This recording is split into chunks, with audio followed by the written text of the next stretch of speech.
ॐ नमो भगवते वासुदेवाय। ॐ नमो भगवते वासुदेवाय। ॐ नमो भगवते वासुदेवाय।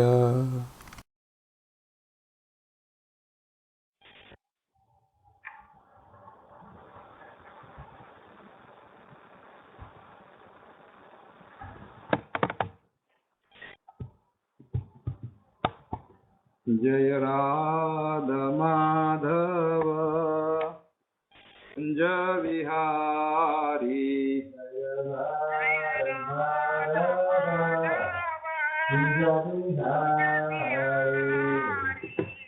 जय राधा माधव कुंज विहारी।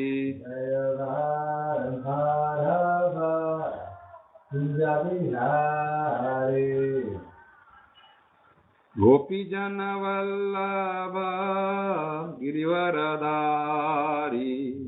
गोपी जन वल्लभ गिरिवरधारी। यशोदानंदन ब्रज जन रंजन।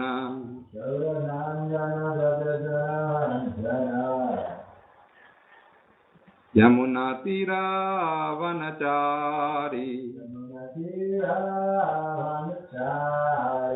जय राधा माधव कुंज विहारी। जय राधा माधव कुंज विहारी।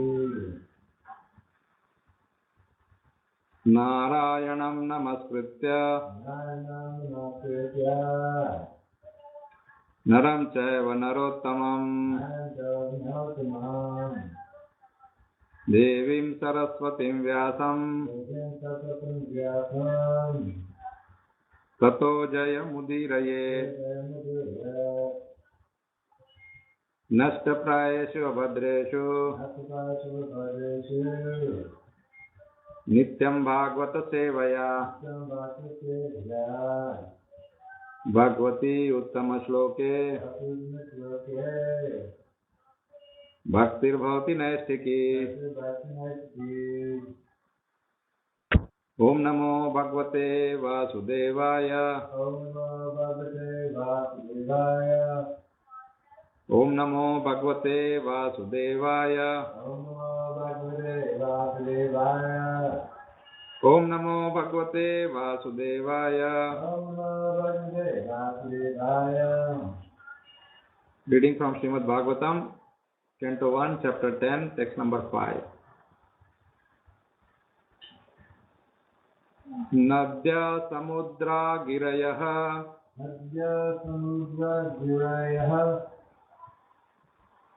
स वनस्पति विरुद्धः फलन्ति औषधयः सर्वाः कामम् अन्वृत्तु तस्य वै।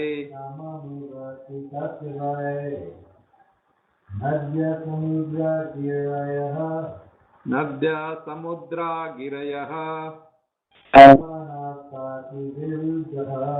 स वनस्पति विरुद्धः फलन्त औषधयः सर्वाः कामम् अन्वृत्तु तस्य वै। नद्यः रिवर्स, समुद्राः ओशन, गिरयः hills and mountains, स वनस्पति vegetables, विरुद्धः creepers, फलन्ति active, औषधयः drugs, सर्वाः all, कामम necessities, अनव्रतु seasonal, Tasya, for the king. Why? Certainly. Translation and purport by His Divine Grace A.C. Bhaktivedanta Swami Srila Prabhupada. The rivers, oceans, hills, mountains, forests, creepers and active drugs in every season paid their tax quota to the king in profusion. Please repeat. The rivers, oceans, hills, mountains, forests, creepers and active drugs in every season paid their tax quota to the king in profusion. Purport. Since Maharaj Yudhishthira was under the protection of the Ajita, the infallible Lord, as above mentioned, the properties of the Lord, namely the rivers, oceans, hills, forests, etc., were all pleased. They used to supply their respective quota of taxes to the king. The secret to success is to take refuge under the protection of the Supreme Lord. Without His sanction, nothing can be possible. To make economic development by our own endeavors on the strength of tools and machinery is not all. The sanction of the Supreme Lord must be there, otherwise, despite all instrumental arrangements, everything will be unsuccessful. The ultimate cause of success is the Daiva, the Supreme. Kings like Maharaj Yudhishthira knew perfectly well that the king is the agent of the Supreme Lord to look after the welfare of the mass of people. Actually, the state belongs to the Supreme Lord. The rivers, oceans, forests, hills, drugs, etc. are not creations of man. They are all creations of the Supreme Lord, and the living being is allowed to make use of the property of the Lord for the service of the Lord. Today's slogan is that everything is for the people, and therefore the government is for the people and by the people. But to produce a new species of humanity at the present moment on the basis of God consciousness and perfection of human life, the ideology of godly communism, the world has to again follow in the footsteps of kings like Maharaj Yudhishthira or Parikshit. There is enough of everything by the will of the Lord, and we can make proper use of things to live comfortably, without enmity between men or animal and men or nature. The control of the Lord is everywhere. If the Lord is pleased, every part of nature will be pleased. The river will flow profusely to fertilize the land. The oceans will supply sufficient quantities of minerals, pearls and jewels. The forest will supply sufficient wood, drugs and vegetables. And the seasonal changes will effectively help produce fruits and flowers in profuse quantities. The artificial way of living depending on factories and tools can render so-called happiness only to a limited number at the cost of millions. Since the energy of the mass of people is engaged in factory production, the neutral products are being hampered, and for this the mass is unhappy. Without being educated properly, the mass of people are following in the footsteps of the vested interests by exploiting natural reserves.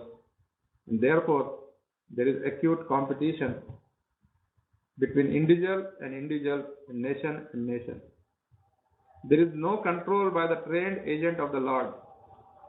We must look into the effects of modern civilization by comparison here, and should follow in the footsteps of Maharaj Yudhishthira to cleanse men and wipe out anachronism. Om Ajnanatimirandasya Jnananjanashalakaya Chakshurunmilitam Yena Tasmai Shri Guruve Namaha. Namam Vishnu Padaya Krishna Prishtaya Bhutale Srimate Jayapataka Swaminiti Namine. Namam Vishnu Padaya Krishna Prishtaya Bhutale Srimate Bhakti Vedanta Swaminiti Namine. Namaste Saraswati Deve Gauravani Pracharine Nirvishesha Shunyavadi Paschatya Deshatarine. Jaya Shri Krishna Chaitanya Prabhu Nityananda Shri Advaita Gadadhara Srivasadi Gaura Bhakta Vrinda. Hare Krishna, Krishna Krishna, Hare Hare, Hare Rama, Rama Rama, Hare Hare. Nadya Samudra Girayah Vanaspati Virudah Phalanti Aushadaya Sarva Kamam Anvratu Tasya Vai. The rivers, oceans, hills, mountains, forests, creepers, and active drugs in every season paid their tax quota to the king in profusion.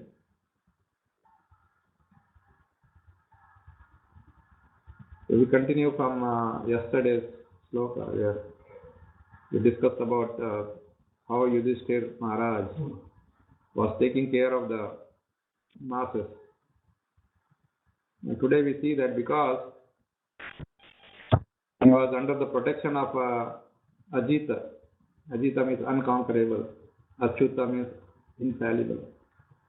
So Krishna has different names. We know that.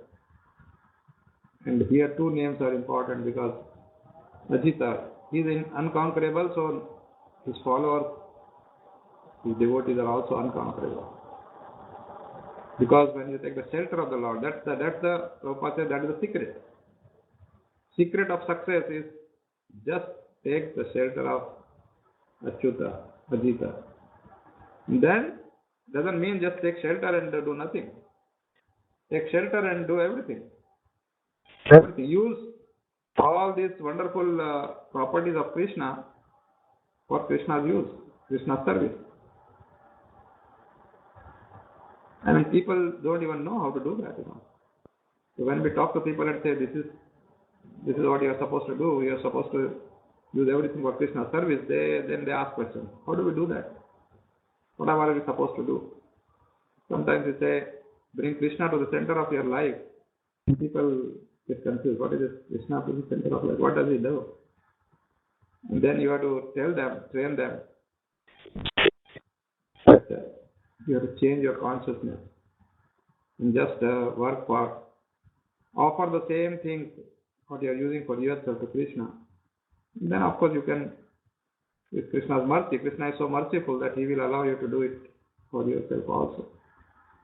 But that should not be the mood, like mood should not be that, okay, I want it, so I give it to Krishna.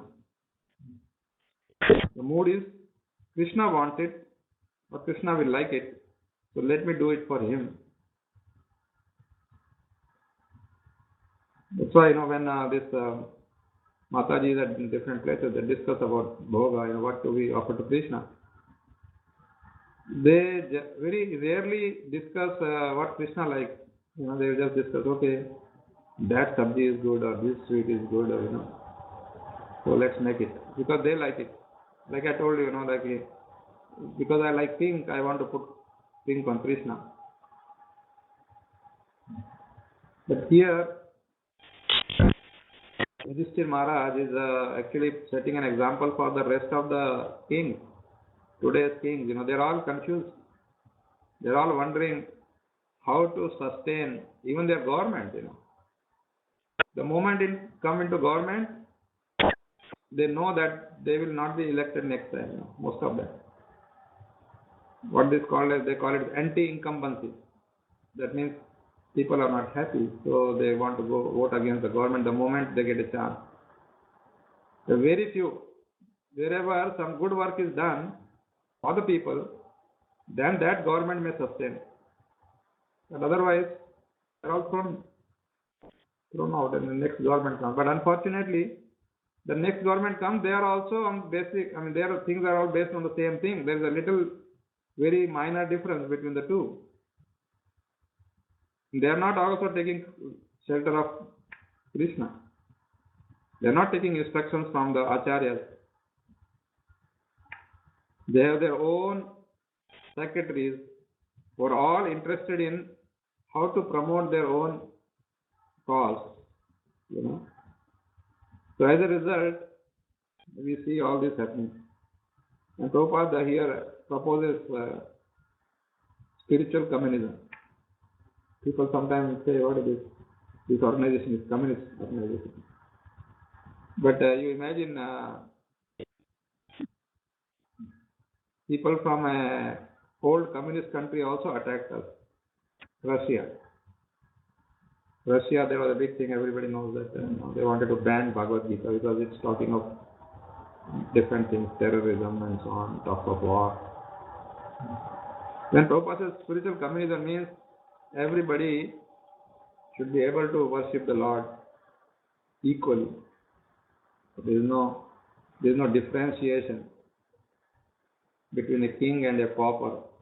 That is what it means, equality. So for everybody the goal is to serve the Lord.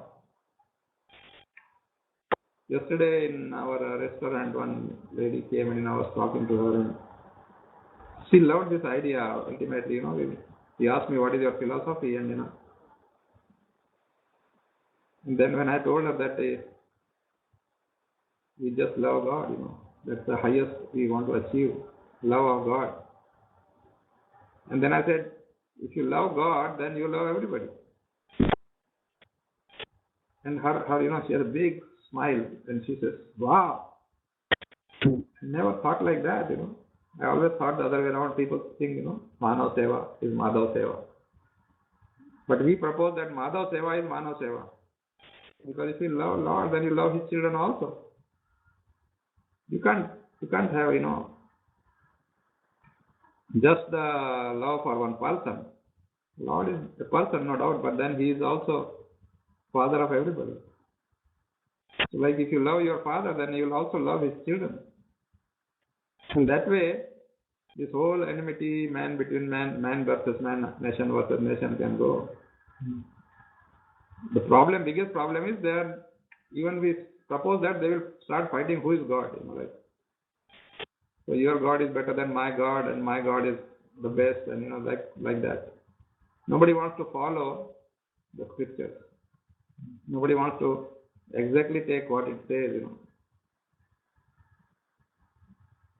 So this is a proposal, and if somebody really wants to do it, it can be done.